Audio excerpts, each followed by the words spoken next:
Mais um tema agora, vamos falar sobre a imagem do Brasil no exterior, ou pelo menos a imagem que tentam criar do Brasil, as mentiras que dizem sobre o Brasil no exterior, especificamente dessa vez nos Estados Unidos. O Nestor Foster, embaixador do Brasil em Washington, fez um questionamento formal à carta enviada pelo deputado democrata Hank Johnson ao presidente Joe Biden na semana passada.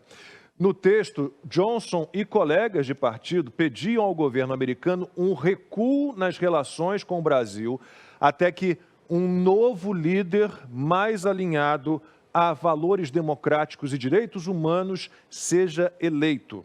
O Foster afirmou em mensagem enviada ao Johnson que a carta dos parlamentares contém informações equivocadas, distorções e falsidades sobre o Brasil que exigem retificação. Ao longo de 4 páginas, Foster desconstrói as queixas feitas pelo democrata. Ana, você conseguiu essa carta com exclusividade, foi a primeira na imprensa a divulgar essa carta. E o que você pode trazer de informações sobre essa carta, né, que é essencial, porque a gente vê no exterior muita gente que está lá fora, inclusive brasileiros, como Paulo Coelho, escritor, tentando destruir a nossa imagem, inventando que o Brasil vive aqui uma ditadura, vive realmente, né, mas não por conta do presidente da República. Lacombe, a carta foi diplomática, foi respeitosa, porém muito incisiva, como precisava ter sido, porque nós vimos que essa carta dos democratas, agora respondida aí, né, por uma carta oficial do embaixador Nestor Foster, foi uma carta muito divulgada por essa imprensa militante que nós temos aí no Brasil, que agora não vê absolutamente nada de positivo no governo e que reclama do governo do presidente Jair Bolsonaro 24 horas por dia. Aqui a gente sempre faz o disclaimer, né? Toda oposição madura, propositiva é bem-vinda, toda crítica propositiva é bem-vinda, mas essa carta dos democratas, 63, 64 democratas americanos, endereçada ao governador, ao presidente Joe Biden, uma carta parecia que foi escrita pelo PSOL, né? Se não foi, né? Porque a linguagem usada ali, uma linguagem também de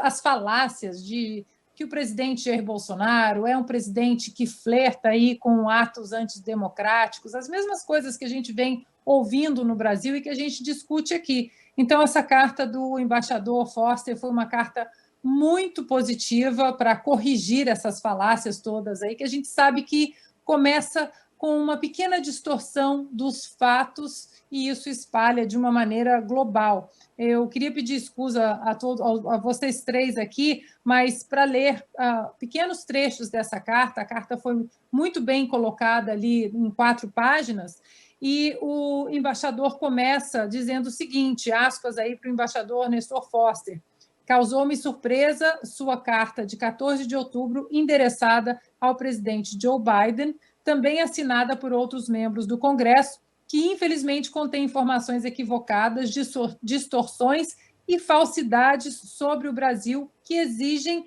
retificação. Aí um ponto importante que o embaixador coloca: a carta não reflete a duradoura amizade fundada no respeito mútuo que caracteriza as relações entre Brasil e Estados Unidos, nem estimula diálogo construtivo que a embaixada tem buscado empreender com representantes dos 2 partidos políticos no Congresso americano.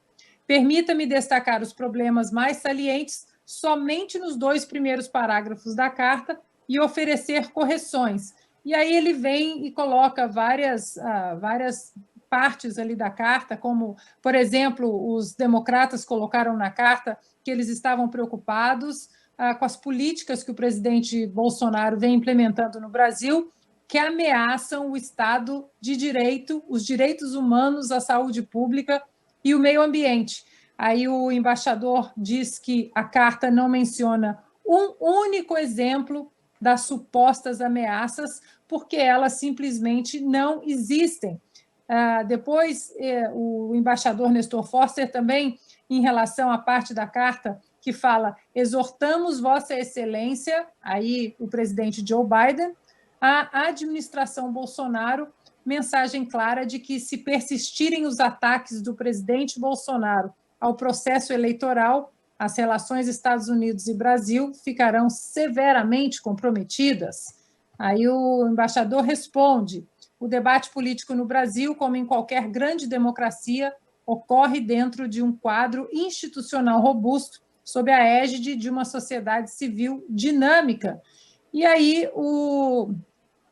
mais uma vez, o embaixador expõe outra falácia da Carta dos Democratas, dizendo que o mandato do Bolsonaro foi marcado por políticas antidemocráticas desde o início e que ele está entre os principais exemplos da tendência global em direção a uma política iliberal e autoritária.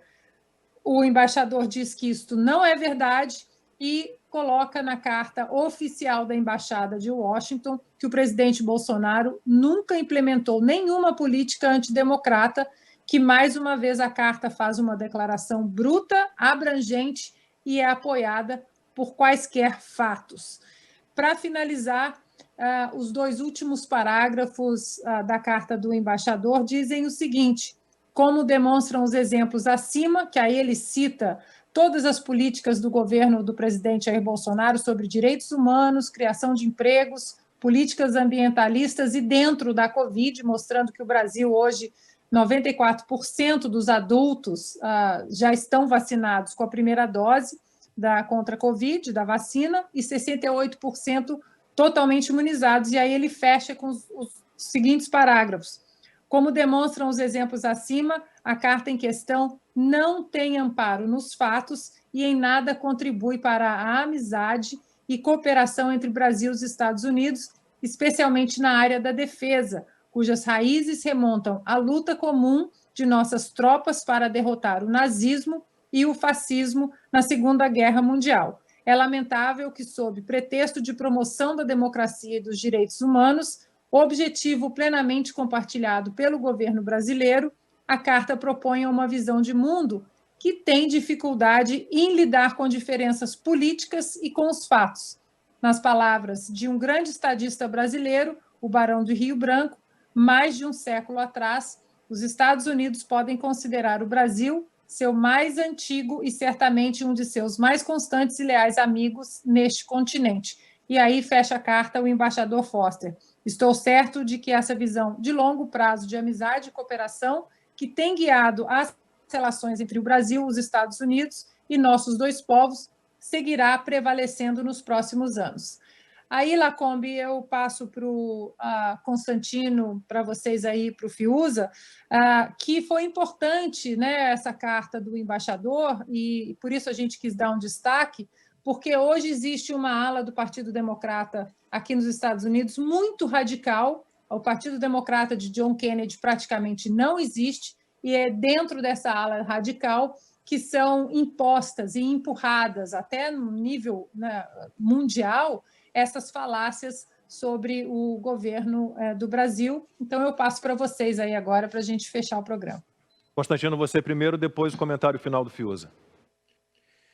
Lacombe, eu vou acrescentar muito pouco ao que foi dito, só vou reforçar que existe um clubinho, é uma patota. Assim como a gente percebe em âmbito nacional, né, é uma patota daquela turminha que ninguém solta a mão de ninguém, um fica elogiando o outro, rasgando seda de forma mútua, e eles acham que falam em nome do povo, da maioria, né?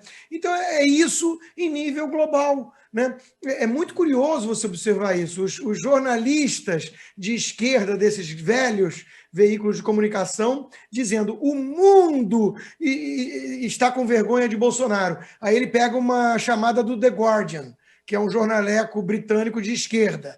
Aí o outro diz, olha o que o mundo pensa disso aqui. Aí ele usa o New York Times. Então, tudo isso virou um clubinho e agora, como lembrou a Ana, o Partido Democrata aderiu a esse clubinho com vontade, porque hoje em dia, dentro do Partido Democrata, existe uma disputa interna entre o PSDB e o PSOL, e o PSOL vem ganhando, né, a parada. Então, o Partido Democrata hoje é irreconhecível para os olhos de um JFK e todos os democratas daquela época, que eram patriotas, que não queriam derrubar uma estátua, ou tirar uma estátua de Thomas Jefferson da Câmara e por aí vai. Então, nós estamos vendo realmente isso, né?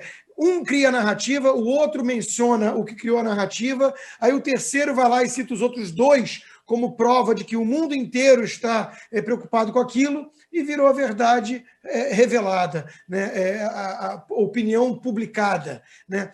E fora da bolha, todos olham para aquilo com espanto, porque não falam em nome de ninguém, a não ser deles mesmos.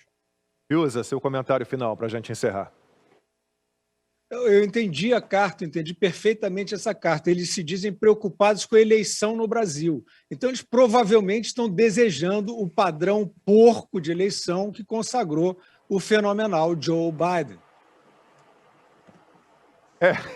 É mais ou menos isso, né? E falam tanto em fake news, né? Mas essa carta aí do Hank Johnson e dos outros 63 parlamentares americanos, ela né, ainda que não haja tipificação, é uma mentira do início ao fim, infelizmente, e compram, né? Compram não desinteressadamente, obviamente, né? Como disse Fiuza, há sempre interesses.